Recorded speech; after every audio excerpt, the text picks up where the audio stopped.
Yo, what's up mga kaibigan? Nandito na tayo magkwentuhan 2025-2026 NBA Season Opening Night. First game natin ay sa pagitan ng champion OKC Thunder at ng Houston Rockets. Sinimulan nito sa pagbigay ng singsing sa OKC at itinaas na din ang kanilang unang championship banner sa kanilang franchise.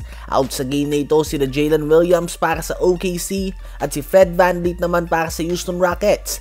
Unang puntos ng panibagong season ay nanggaling kay Chet Holmgren sa isang end-one play. Sa Rockets naman ay nag-combine for 18 points si KD at Amen Thompson sa first quarter. Napaka-pisikal ng depensa ng OKC tulad lamang last season at nagtala ng 18 points si Chet Holmgren. Ganun pa man ay nakabawi nga ang Houston Rockets sa mga offensive rebounds and second chance points na gamit nga talaga nila ang kanilang size. Kaya naman nabaon pa rin nga ng Rockets ang 6-point lead sa halftime sa score na 57-51. As expected ay nanguna si KD with 14 points and 5 rebounds, habang sa OKC naman ay 5 points pa lamang reigning MVP SGA.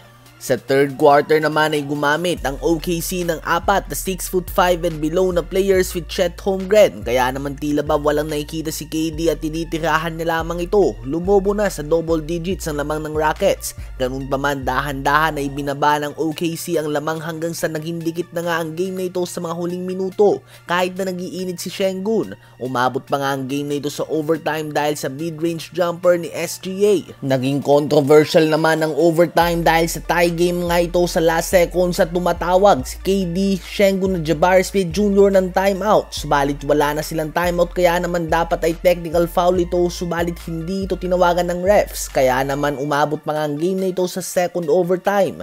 Si second overtime ang tumapos sa game na ito ay free throw si SGA nang mapasabit na si Kevin Durant na nagresulta sa pagkaka-foul out ito.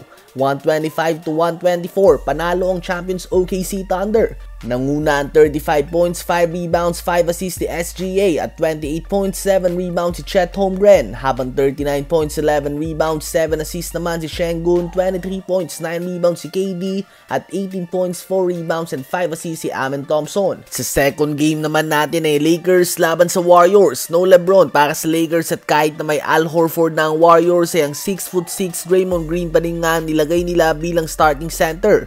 Sa first 5 minutes ng game ay 5 turnovers kaagad ang naipwersa ng depensa ng Warriors sa Lakers. Agad din nang tawagan si Draymond Green ng technical foul sa quarter na ito.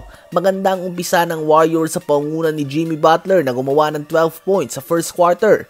Ang first half ay mostly kontrolado nga ng Warriors. Si Butler at Curry ay nagiging tinik para sa depensa ng Lakers. Sa sobrang gigil nga ni Marcus Smart kay Steph Curry ay tila ba gusto na niyang baliin ang balikat ito at hindi nga ito nagustuhan ng maraming fans ng Warriors. Kahit na nagtala ng 17 points si Jimmy Butler at 14 points si Steph Curry sa first half ay hindi sila makalayo at baon lamang nila ang 1-point lead sa halftime dahil binubuhat nga ni Luka Doncic ang Lakers. Nagtala siya ng 22 points, 7 rebounds and 4 assists sa first 2 quarters. Sa third quarter naman, it is all Warriors. Nagpapaulan ng 3 points sila Kuminga at Buddy Hield at tulala na lang nga si LeBron dito. Kahit na gumawa na si Luka ng 35 points ay hawak pa rin nga ng Warriors ang 11-point lead patungo sa fourth quarter. Sa fourth quarter ay walang pinagkaiba, baldog nga ang outside shooting ng Lakers at sa pangunguna ni Jimmy Butler at solid na tulong mula kay Curry, Kuminga at Buddy Hield. Kahit na nagkaroon ng MVP level performance si Luka Doncic ay nakuha nga ng Warriors ang very dominant win sa game na ito.